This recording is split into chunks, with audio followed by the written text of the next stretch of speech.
Yeah, welcome everyone to the third installment of our seminar series for the leading up to our workshop for software tools for real-time optimal control. So it's my privilege to introduce Professor Aaron Johnson, an assistant professor at Carnegie Mellon University with joint appointments in the Robotics Institute and the Departments of Electrical and Mechanical Engineering. His research focuses on deploying real robots in challenging environments through novel mechanical, control, and electrical design, including ideas such as dynamic transitions, contact, bioinspired robots, actuator modeling, and even robot ethics. So this impressive breadth of research has enabled him to test robots in a variety of challenging real-world environments, including the Mojave Desert, power plants, a coal mine, and various military bases, among others. So Professor Johnson has been the recipient of many awards, including his recognizing his valuable contributions to the robotics community. So including the Young Investigator Award from the Army Research Office in 2019, and then last year, the NSF CAREER Award. So additionally, his research has been highlighted in many of the top news outlets, including the Associated Press and Wall Street Journal. So we're thrilled to have Professor Johnson here with us today to talk about some of his the stuff that he's been doing. And so yeah, without further ado, the time is yours. All right, thanks, Brian, for the introduction, and thanks to Brian and Zach and the organizers for putting together this great workshop. The workshops at RSS are always the best, so this is great. Yeah, so today I'm going to talk about trajectory optimization for systems with changing contact conditions, and I'll present sort of two different trajectory optimization algorithms along these lines. And as Brian mentioned, in general in my lab, we're interested in robots that can work in the real world. And so we're thinking about applications like planetary exploration, home assistance, urban mobility, and we have a large project right now on environmental monitoring of going out and digging in the soil and looking for contaminants. And what are some of the challenges that come up when we operate in these kinds of environments? So first, looking at some locomotion challenges. So here's some of our robots running in the park behind campus. And this is sort of the blooper reel here. And as you're watching these robots, think about sort of all of the failure cases we can trace back to some kind of unexpected contact situation. So in this walking on the ledge, it thought it was putting its right foot down and it missed, and so it fell over. So that was an unexpected missed contact. And then in a lot of the other cases, here in the ivy, it doesn't know that it's touching these ivy branches, and so it's sort of unexpected contact with the shin. So this is sort of some of the locomotion challenges.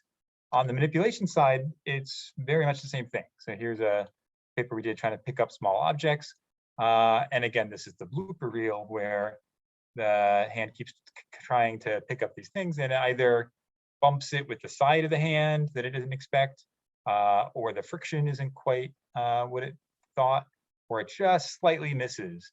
And the discontinuous nature of contact means if you're not touching it, then you don't get to apply any contact forces. So overall, most of the projects in my lab relate to either contact or uncertainty. And we think these are sort of the key challenges to getting robots to work in unstructured environments. And contact, we're really focused on the sort of the discontinuous nature of contact and how that affects the dynamics. Again, if your foot is on the ground, you can apply large forces, but if your foot is just above the ground, you don't get to apply any forces.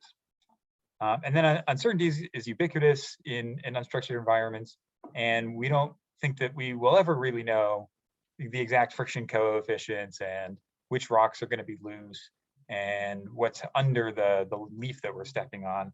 And instead, we would like to come up with design and control strategies that are robust to uncertainty and that don't require perfect models of the world.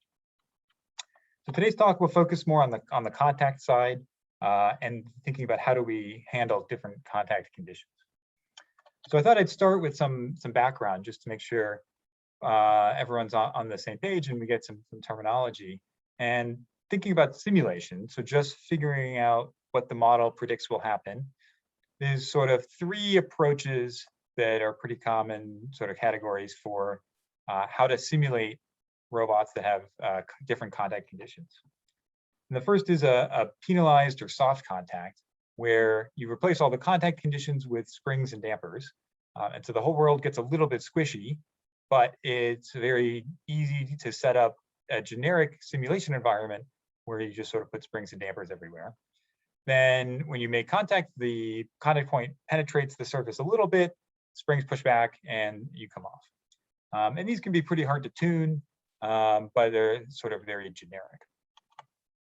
Another approach is called event-driven or a hybrid system simulation scheme, where you find the time of impact by simulating past the contact event, realizing that you must have hit something, backing up, finding the exact time, applying an impulse, and then continuing on. And so this allows you to use all of the numerical methods that have been developed for smooth systems in between these contact events. And then you just need an event finding algorithm to localize those contact events. And then the third approach is called time stepping. And in time stepping, you're always moving forward in discrete steps of time, hence the name. So we're always going to move forward by a certain dt. And we're not going to care too much what happens in between those times. And we're sort of looking for a summary. What's the overall net effect of all of the continuous forces and impulses integrated over that time step? And so this is nice because you will always make that much progress, make that amount of time progress in every iteration. And it avoids some numerical issues, things like Zeno, we can sort of step right past if we use this time stepping scheme. But there's a note here that time stepping is of order 1, meaning Euler integration. Again, we don't know anything in between those time steps, and it's just sort of first order integration at those. And so the accuracy is not very good unless that h, the time step, is made very small. And so it's good for systems only that have lots of contact events. So when would you want to use these sort of different types of simulation schemes? So for robots that have what I'll call discrete contact conditions, the sort of hybrid event detection approach works best.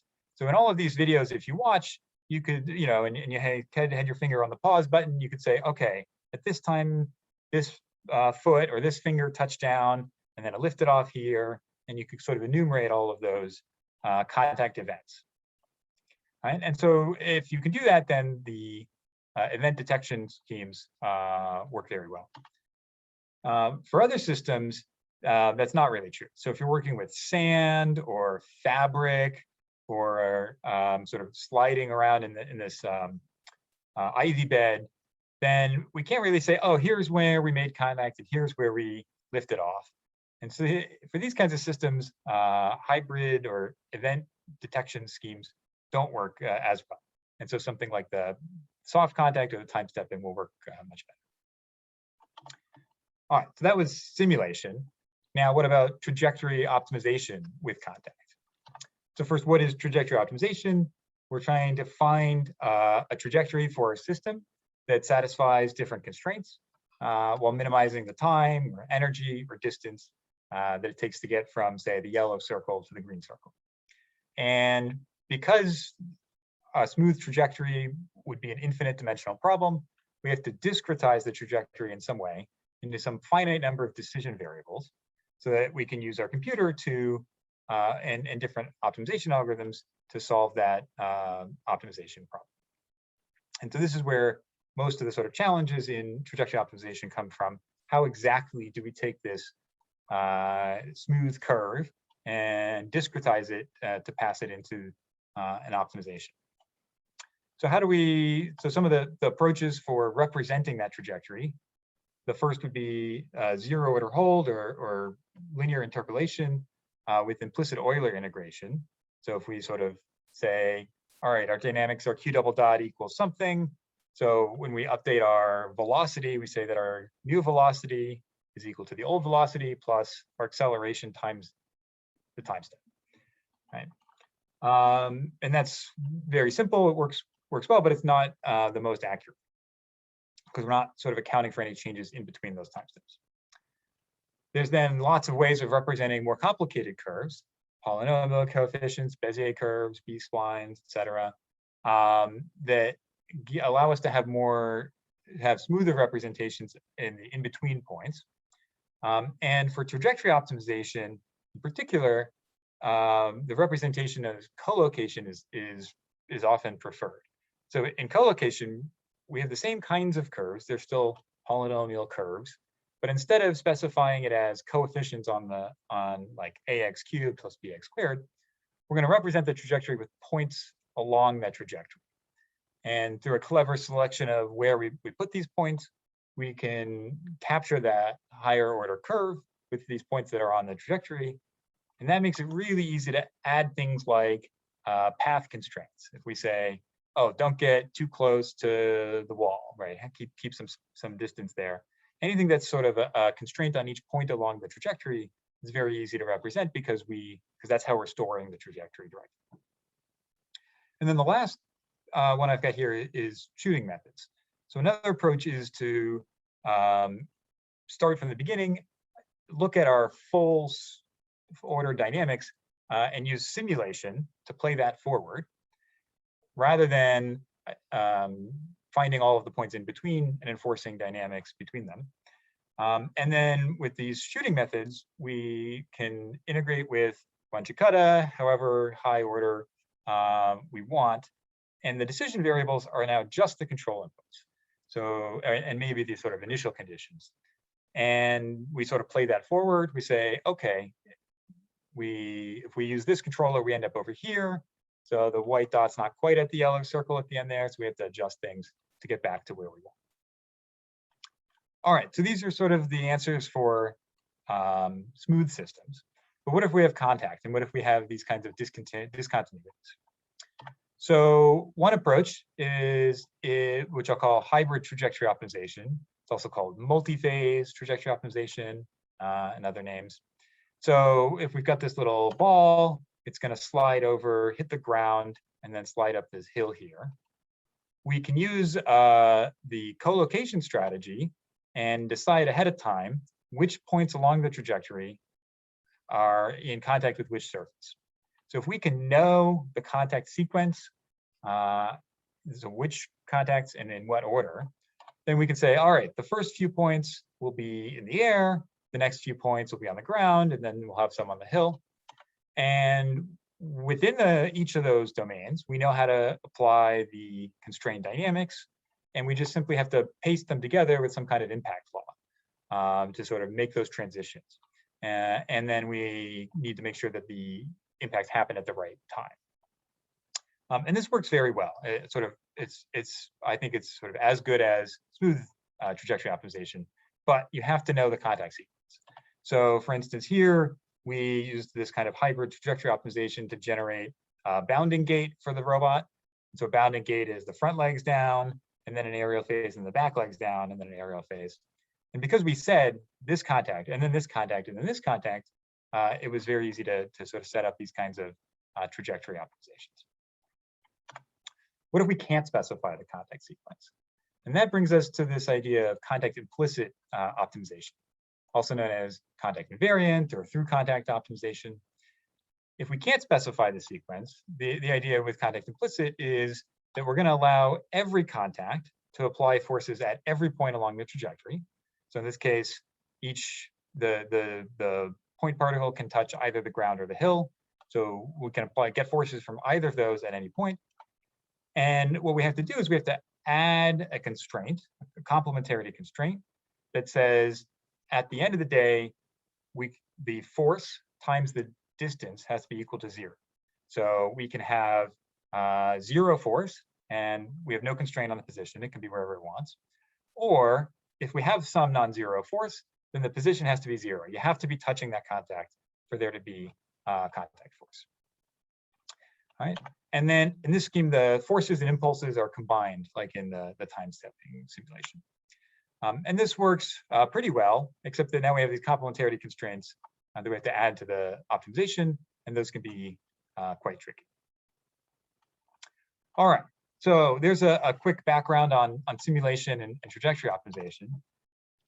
And so now I'll get into the first part, where I'm going to present contact implicit trajectory optimization that uses higher order orthogonal collocation. And this is work primarily with Amir Patel from the University of Cape Town when he was a visiting scholar at CMU. So what's the problem with these contact implicit schemes? They've so far been limited to using implicit Euler integration, which limits the accuracy. Again, if we can have these kinds of impact events at any time, rather than at very specific points, then if we use this time-stepping sort of implicit Euler integration, we don't have to localize that, and we can sort of combine that impulse and the forces together. In fact, here's a quote: "If no collision detection is performed, the integration method cannot exceed order 1." Right? And this is easy to sort of understand, right? If I've got this discontinuous trajectory because I smack into the ground, then if I try and fit a smooth polynomial or smooth curve, then it's not going to really line up very well with the actual trajectory, right? Because the trajectory is not smooth. And so this limitation of being restricted to first order is actually true for time-stepping simulation. That's a limitation there. But it ends up not being true for trajectory optimization. And the reason is that we can constrain the contact events to happen only at the boundaries between finite elements. Right? So if we allow the finite element times to move, so they can slide around, so that we can get a boundary between finite elements, meaning between these smooth curves, then we can localize that discontinuity to a single point. Right? And so now we can fit smooth curves on each segment and paste them together with an impact law at the boundary. Right? And this is really the trajectory optimization, the same optimization that's finding the positions for all of the points along the trajectory, finding the control input, is also finding it's doing the collision detection. It's finding the contact times. Right? And so our solution is to require this contact change to be at the boundary between these finite elements. In between, we use Rado polynomials. You can use any sort of smooth representation of the trajectory. And then at that boundary, we have to enforce an impulse law, or an impact law. So something like plastic impact, whatever the sort of impact law is that we need to enforce in between. And this is more similar to the hybrid system approach. The way that we enforce this is by adding additional complementarity, and this time it's a position impulse complementarity. So we have an additive impulse there in between. What I think is really interesting about this is that by changing from implicit Euler to this higher order collocation, right, which it's sort of the same trajectory optimization setup, we're just using different representation of the trajectory in between of each finite element. We've switched from a time-stepping simulation to an event-driven simulation as the underlying simulation scheme. And in simulation, these are considered totally different algorithms, totally different approaches to simulation. But in trajectory optimization, they end up sort of lying on the same continuum of just different levels of order accuracy. All right, so what does this look like? So first, we know in theory that the higher order representations should be more accurate. But how does this actually compare in contact implicit optimization for rigid collisions? So to test this, we're using this swing up double pendulum with a hard stop. So we picked a simple system so we could run thousands of trials.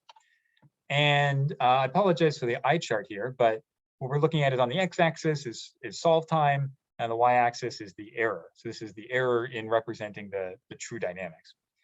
So the pink there is implicit Euler. So this is the traditional contact implicit optimization approach. And then the two different blues are third order and fifth order Rado polynomials. And so we can see that they're about an order of magnitude better, sort of either in accuracy if you go down, or in solve time if you go horizontal. We still have this, time versus accuracy trade-off based on the number of finite elements, but we're sort of doing much better than implicit Euler. So second question, that was a very simple system. How well does this scale up to much more complicated systems? And so we set up a 5-link biped, must walk a 10-meter track, starts it from standstill, ends at standstill. And then there's a 1-meter gap in the middle, which we call the snake pit for some reason. And for this problem, we had 300 finite elements, third order Rado, 4 contact points, so it has heel and toe on each foot. And over the trajectory, it'll be tens to hundreds of contact changes, 90,000 decision variables, 100,000 constraints. It's a large optimization problem. But we can solve it with this contact implicit approach. So to look at some of the results, first, this is using implicit Euler. And here's where I'm hoping that Zoom video will work well enough for you to get a sense for what the video looks like. And so this is the traditional contact implicit optimization approach. I've got the error listed there. It's like 1 × 10⁻², and that's in meters. So that's about centimeter scale errors in our trajectories, which are pretty big. But aside from the numerical, if you look, and again, if the video comes through well enough, you can kind of see that this biped is sort of flailing its legs up and down in a pretty unnatural way. And that's because the optimizer is taking advantage of the inaccuracies in the representation. So it's exploiting that sort of low accuracy to get a little bit ahead. If we use this third order Rado collocation, our error gets down to 10⁻⁴, but qualitatively, the trajectory looks much smoother and much more realistic. And so the key takeaways here is that contact implicit optimization is possible with higher order accuracy. We can use these more accurate ways of representing our trajectory. And we sent in sort of a little bit of this hybrid system, sort of event-driven thinking into the optimization formulation. And these results are faster, but they're not really fast enough for online use. So, we got maybe 10x, maybe we got about 10x speed up. I think we need at least 2 or 3 more 10x's before it could be used online. And I'm hoping Professor Manchester and some of the other speakers in this workshop will tell us more about how to do that, as well as the tutorials that they have coming up. We're also thinking about combining this with optimizing for robustness. So again, I said the 2 key challenges are contact and uncertainty. And so we have some other work on trajectory optimization for robustness to uncertainty that we'd like to combine with this contact stuff. All right. The second approach that I'll present today is ILQR for hybrid systems. And this is with my student, Nathan Kong, and postdoc, George Council. So ILQR is sort of a very different way to approach trajectory optimization. So it's a shooting method with sort of a forward pass and a backward pass that it alternates between. So the way it works, let's say you're trying to control this quad rotor to get to the goal, the star. We'll start with some initial controller, and we can simulate that forward with whatever sort of smooth integration we want, ODU 45 or what have you, and we see where we end up. And then in the backwards pass, we're going to update the controller by linearizing the dynamics and propagating through what's called a value function to give an update at each point along the way. All right. So in this case, to sort of really simplify things, the error at the end says, oh, we need to be a little bit lower. And we'll propagate that back through the whole trajectory to figure out how to change each control effort at each point to get closer to the goal. Right? And then we run another forward pass with the new controller and cycle back and forth. All right, so that's ILQR. How could we add context to this system? All right, so now we've got this quad rotor. What if the goal that it's trying to reach is on a surface? So if we need to bump into this wall and perch to stay there and do something, right? So now we need to think about how do we need to change the forward pass and the backward pass in ILQR in order to handle these contact events. So the forward pass is a little bit easier, although not totally straightforward. This easy part is that when we're simulating our forward direction, we can simply simulate contact systems. Right? We can use an event-driven scheme or a hybrid system scheme to simulate our contacts going forward. So as it's going, if it bumps into something, we just say, great, you have an impulse, here's your new trajectory, and keep going. And this allows the forward pass to explore new contact sequences. The one sort of tricky part is now if you have a new contact sequence, there may be hybrid mode mismatches in your control. And in particular, if you have different control authority, for instance, if you're a hopping robot and you can apply large forces on the ground, but not apply any forces in the air, then the controller needs to account for the fact that the contact mode sequence is changing. Then in the backwards pass, when we're doing that linearization and propagation of the value function, we're going to use what's called a saltation matrix to linearize the dynamics. And for the sake of time, I'll mostly focus on this backwards pass linearization problem and skip the details on the forward pass. All right, so how do we linearize our dynamics? So I'll remind you of what you learned in calculus class. So Taylor series, right? If we've got xk plus 1, so if our state in the next time step is equal to f of xk, right? If that's our dynamics, then if we want to take a Taylor expansion around this, then we'd say xk plus 1 plus some delta xk plus 1 is equal to the dynamics from xk plus the Jacobian of our dynamics, df, times the delta k at the previous time step. All right, hopefully this is ringing a bell from Taylor series, right? So if our dynamics are f of xk, then our linearization is the Jacobian of that f, right? Is the tangent map of that f. What about with contact events? So if we have an impact, if we have a reset map, so this is our plastic impact law or elastic impact law, and we say that our state after impact is equal to this reset function applied to our state before impact, then we might think that, oh, if we want to linearize this, we can do the same thing. We'll take the Jacobian of the reset map and apply that to our virtual displacement before impact. And then if we want to combine those, so if we have a full time step, so maybe we flow for a while, and then we have an impact, and then we continue on in the new mode. So we've got the flow composed with the reset composed with the flow, right? And that's sort of how we're moving forward over a full time step with an impact in the middle.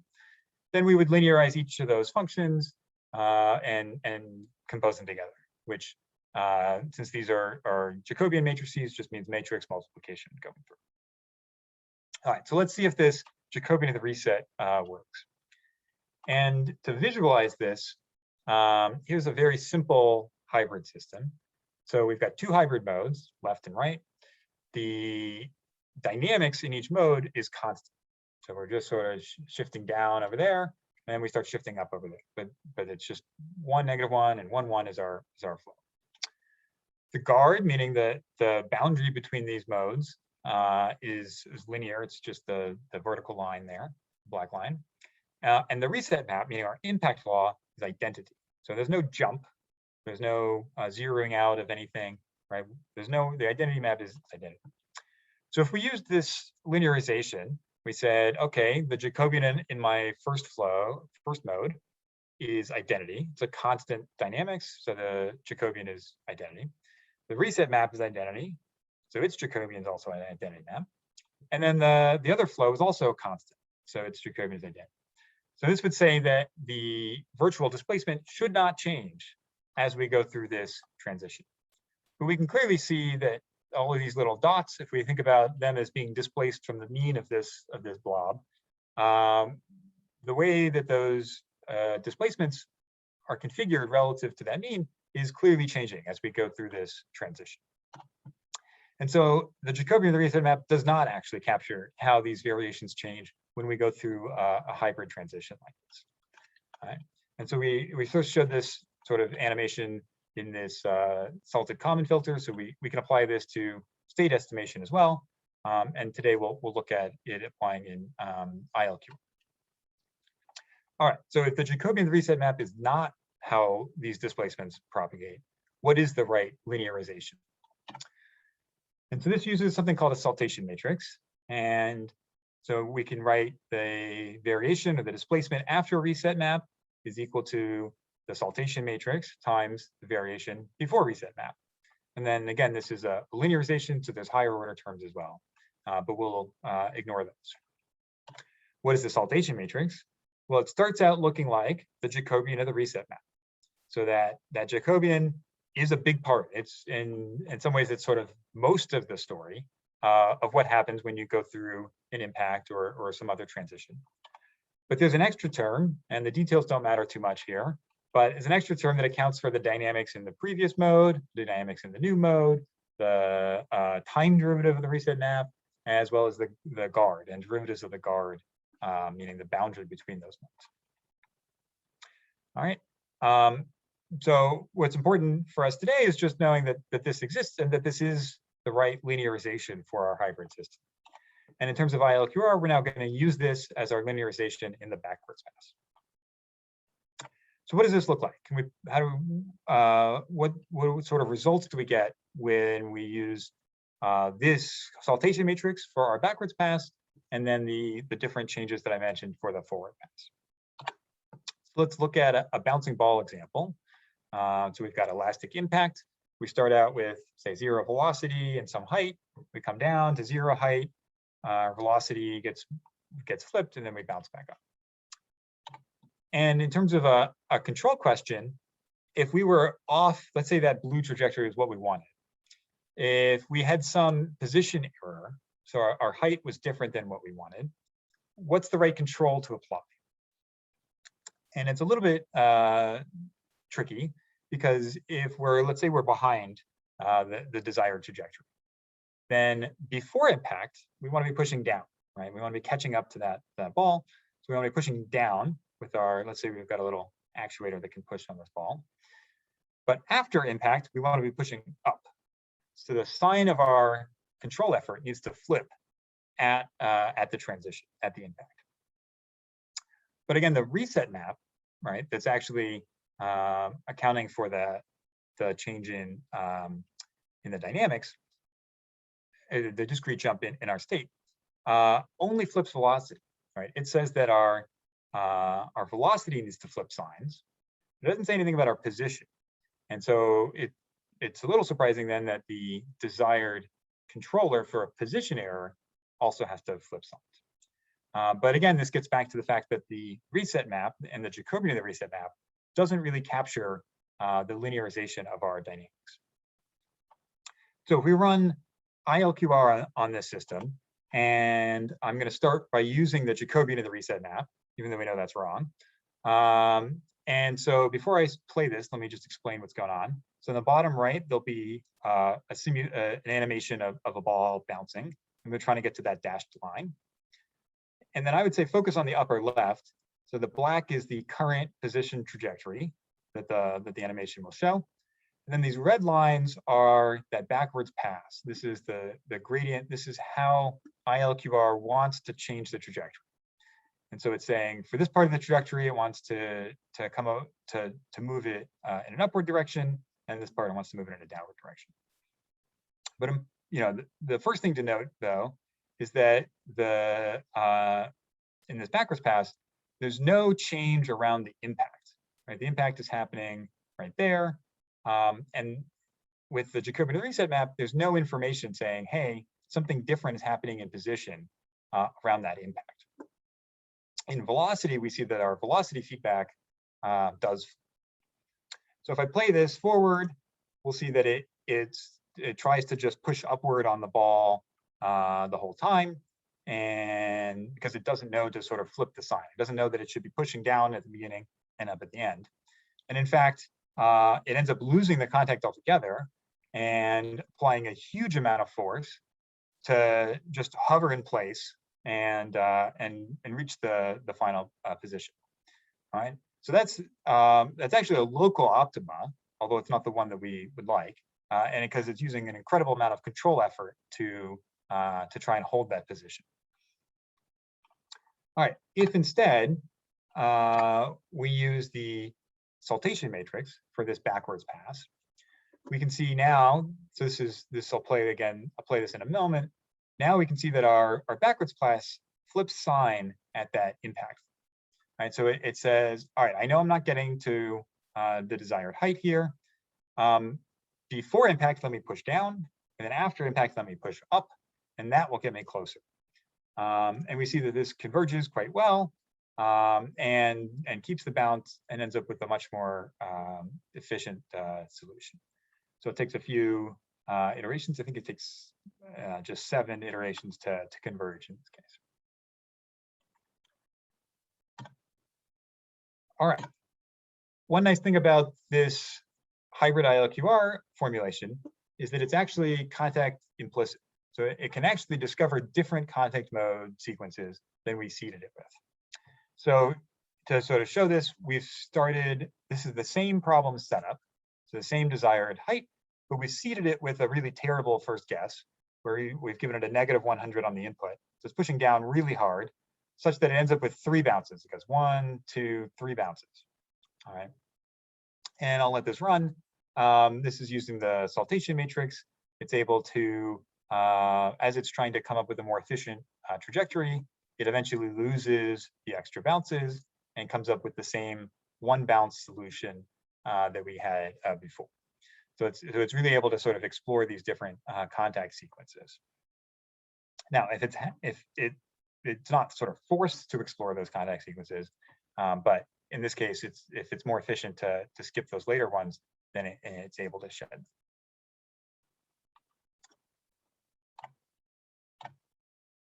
All right, so the takeaways here, here in the upper right, I'm showing this is that same triple bounce where we're seeding it with 3 hops, and the blue is the saltation matrix trying to find the answer, reaching the final target. And then again, the quad rotor perching using the same approach. So ILQR can be extended to these kinds of hybrid dynamical systems. We have to simulate the hybrid dynamics with event detection and reset maps.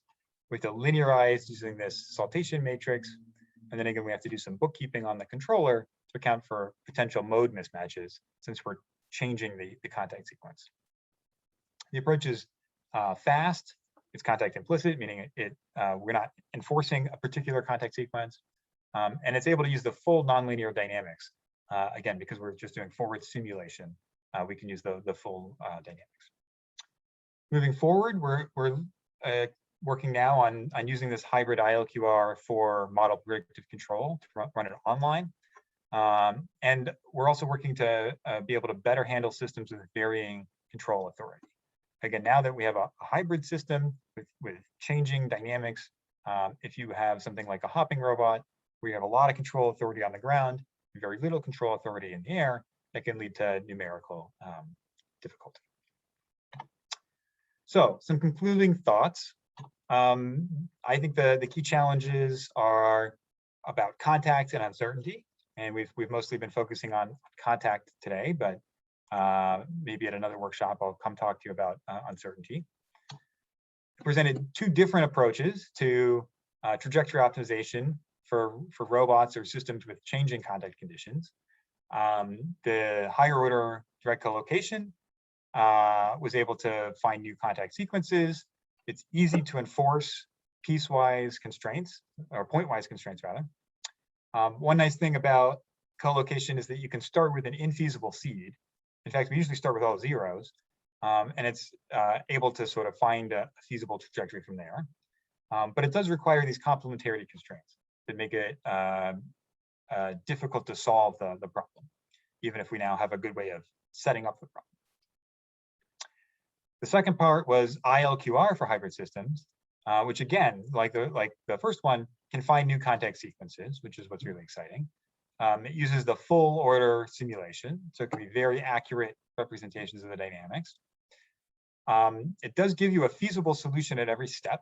So it means that if you stop it at any point, the last iteration is a feasible solution, and that it satisfies the dynamics. May not reach the goal, but it will satisfy the dynamics. And then it's also going to generate feedback control at every step along the way as well. I also wanted to give a plug for my students. So Jan Hao will be presenting an abstract and poster at this workshop during the live session on the 13th. So come check that out. And then before I wrap up, I just wanted to say a few words about supporting diversity in robotics. And it's no secret that the demographics of the robotics research community look nothing like the demographics of the rest of the world. And so it's become very clear that this situation isn't going to change unless we take some concerted efforts. So what actions can you take to actually help change this? And the first is that I'll mention also organizing a discussion session during the RSS conference. So keep an eye out for the program schedule on that. But you can also join a networking or advocacy organization. So there's Black in Robotics, Women in Robotics, Black in Engineering, Black in Computing. And these are all the sort of recent ones, just in the last year or two. I encourage you to read, cite, invite, mentor, and collaborate with a diverse set of researchers. So there's the Black in Robotics reading list, the US Women in Robotics list, to help find people in your area. And then finally, spend some time to learn more. So there's a IEEE Spectrum article on supporting Black scholars in robotics, as well as these great action item lists from Black in Engineering and Black in Computing that'll have a lot of good ideas there.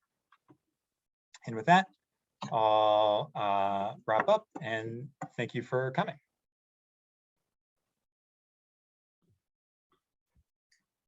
All right, thanks so much, Aaron. That was a great talk. I really enjoyed that, and it reminded me again that we should talk more. Yeah.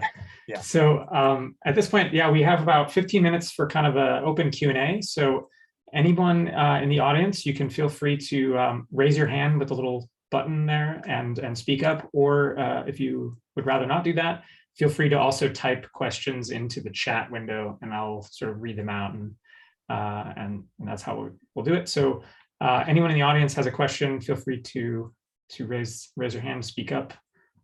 We'll give that a minute. Otherwise, I will selfishly ask some of my many questions. All right, so we've got one that looks like from Jaime. Yes, thank you, sir. Thank you so much, Aaron, for the talk. I have a question about this uncertainty into the reset event that happened there. If this reset is so far from the target one or the wanted one, the system could get some kind of instability.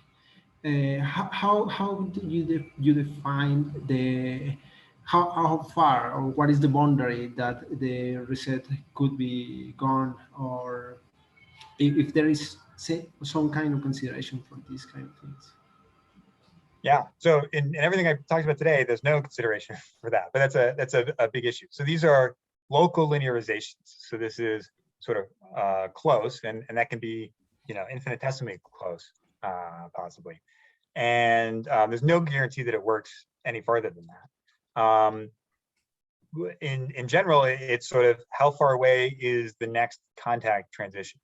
So you can think about, like, if you're walking down a hallway and rounding a corner, like how far do you have before you hit that corner and bump into something, right?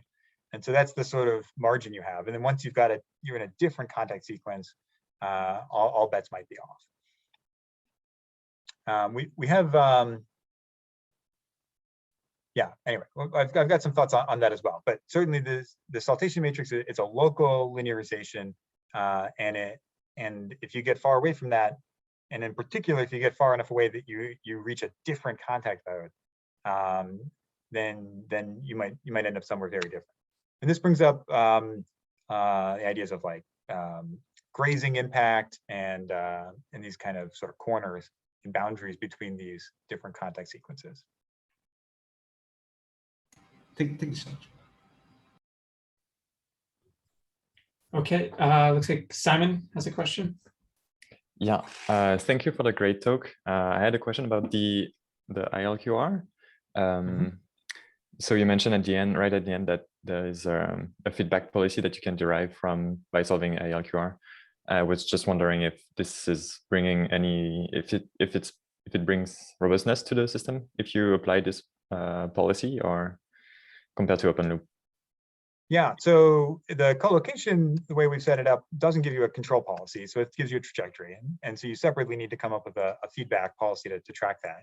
One thing you could do would be run one iteration of the ILQR to get the same feedback controller. But yeah, so I skipped over a lot of the details on what exactly is happening in the backwards pass, but it's sort of building up an LQR controller at each time. And so yeah, so it's LQR. There's lots that's been studied on that feedback. Thank you. If I could just I was also super curious about this. So this particular, like, is it a hybrid LQR controller though that sort of has these mode switches baked in, and or like having tried some of these things, those sort of hybrid LQR approaches are super sensitive to mode switch timing offsets and things like this, right? So I guess, do you have any thoughts on that, and like how would you actually practically use something like this? Yeah, I sort of skipped over this in the forward pass. You do need to account for mode mismatch. So we use a hybrid extension that basically says if you thought you were going to transition at this time and you haven't yet, don't apply the new controller. Stick with your old controller sort of until you make that transition, and vice versa. If you switch early, like jump to your new controller. Don't stick around with your old controller. And again, if you think about like that bouncing ball example, I think is a very clear one where here, I'll skip ahead. Here, this is pretty much the final controller. Here, this in the lower left is the input. This is the U, and we can see that it's sort of somewhat positive right before the impact and pretty negative right after the impact. So if your impact timing is different, then you're doing like the exact opposite of what you would want to do. So yeah, so that's definitely in there. And I have a separate project looking at the stability around that impact timing, where this is just saying, what's your controller, assuming that the time is close, right? It's a local linearization, so you better be pretty close on that timing, otherwise sort of all bets are off. Yeah, we tried a bunch of this stuff when I was in Scott's lab, and I know that's the stuff that they were doing in Russ's group for the DRC on Atlas, and it really, like in my experience, was really tricky to tune that to work well on complicated things. I think one of the problems is that you basically can't know what your contact mode is right now. Yeah, you can get a pretty good guess of what your contact mode was a few milliseconds ago, but you definitely don't know what it is right now.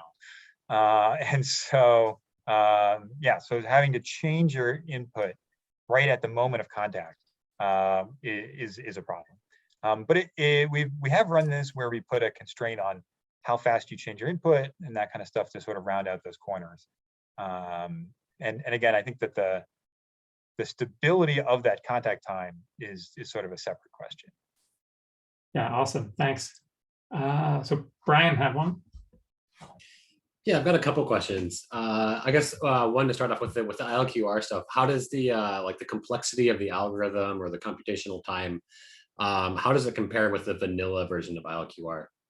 Is it like, do you pay more for doing all these things? Okay. No, I mean there's a little. I mean, there's no. It's not that much worse. So I mean, I can show you. Let's see. Here the saltation matrix. If you were just doing regular ILQR, you'd need the linearization of your regular dynamics. Here we need a few extra terms, so there's a few extra matrix multiplications. But this you only have to do every time you have an impact, and so it's not every time step. If it is every time step, you might want to do something different. And then in terms of in the forward pass, again, there's at every impact you have to do contact detection and linear and localization, but that's sort of how fast can you simulate forward a system with contact events. And then again, a little bit of bookkeeping around the controller, but none of these things are sort of that much slower. Got it. Well, as a follow-up and kind of like in the general overall theme of this this workshop, are you planning on releasing do you have an open source version of this code and that like other people could use and access? Yeah, we don't yet. So the ILQR work is still under review, but we'll put it up soon. And we're working now to get it running in Drake as well. Okay, awesome. Looking forward to that. All right, so yeah, anybody else has questions, feel free to speak up or type into the chat. If no one else does, I will selfishly, okay, here we go. Jaime again. Yes, I have an additional one, and sir. The question here is how do you manage the after the event? And there is this transition there is some jumping into the controllers. How do you manage in this case these kind of things? So I mean, after the event, you're just sort of running the new control mode. I guess maybe I don't understand the question. Yeah, maybe it's more about the transitory responses of the controller, because when you start gain the controller in this hybrid ILQR, then you're gonna have some transition that the controller is gonna try to react fast, and maybe that is gonna cause some jumping into the systems or something like that. Yeah, again, here, let me skip to, I think this is the last iteration here. You know, if your input is discontinuous like this, right? And I didn't show it, but the feedback gains are discontinuous as well, right? That's going to cause some, you know, robustness challenges if that timing's a little bit off. It's, you know, it should be smooth, in that if it's a small amount of timing error, it'll be a small amount of the time that you're applying the sort of wrong control. But certainly for non-infinitesimal errors, you know, that could be significant. And yeah, and I think, you know, I don't think that this is, you know, we haven't said anything about the sort of robustness of this. I mean, at the end of the day, this is more about, less about the trajectory optimization and more about the control strategy. And how do you stabilize these controllers? And so there's, you know, there's a lot of sort of hacky things that people do, like just turn off your controller around the impact and then start it again when you get fully past it. Yes. I know Michael Posa just had a paper, an abstract about basically zeroing out just the direction that's going to change, but still trying to do the rest of your control to sort of get rid of that discontinuity in that direction. Yeah, and again, we've got some other work on adding stability to that impact time. Yeah, thank you so much. All right. Oh, we got a few here. How about Pat? Yeah, thanks for a great talk, Aaron.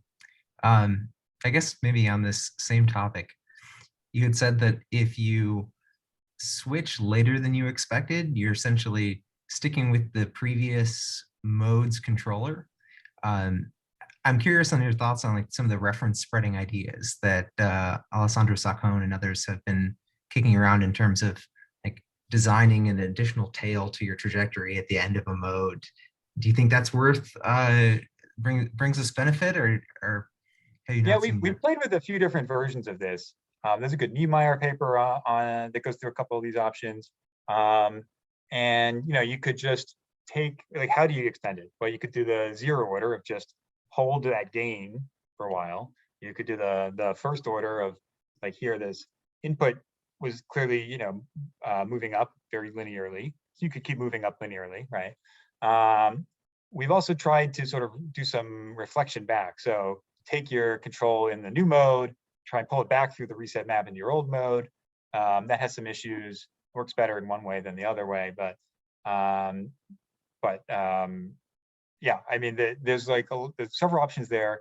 I think at the end of the day, it didn't make a huge difference. We were in terms of convergence. So again, for ILQR, and this I think is one of the confusing things. ILQR sort of conflates the feedback controller and the search direction. And so in terms of the search direction, we didn't find that it made a big difference in terms of convergence, right? Once you've converged, what you have in terms of this reference extension doesn't show up at all. Right. Because your forward pass and your backward pass should agree. I thought kind of. So it doesn't actually affect convergence. It will certainly affect what you actually run when you go to execute it, and have a bigger effect there. I mean, you'll get like a slightly different path through your search space. Possibly you'd end up at a different local minimum, but it's a local search anyway, so that's always sort of a possibility. Do you think any of those options are more amenable to analysis than any others? I mean, I think the anytime you're trying to push things through the reset map, that's going to be the hardest. I think either the hold or the interpolation from the previous one. I mean, you can also do things like just pretend that you didn't hit, right, and see what you would have done if you hadn't hit anything. But that's tricky because with ILQR, you're sort of doing this backwards propagation, so you have to know where you were when you did eventually hit in order to properly propagate that backwards. So, yeah. Thanks. All right. Any last takers? Jaime, do you still have your hand up there? Or... All right. I think, oh, Simon has one last quick question. Yeah, one quick question. So you mentioned that the feedback gains could be discontinuous. Do you think, so I assume that those feedback gains are on the state of the system, but could you imagine like factoring in contact forces as in the feedback gain, in the feedback policy, so that you don't have this discontinuity? So that it's like a smooth function of contact forces, but of course the contact forces are discontinuous. So in the sort of hybrid model. So I mean, I think that, I don't know how much that would, I don't know how different that would be than waiting until you saw that you have a contact force and then say, oh, I must have switched modes, and then turning your gain on. I think it would be like, technically the feedback controller is smooth, but it's just hiding all of the non-smooth parts in the dynamics. Okay. All right, and I think we're just about out of time. So thanks again to Aaron for the great talk, and we look forward to seeing you in a couple of weeks at the live session during the conference. Bye, everybody. Thank you.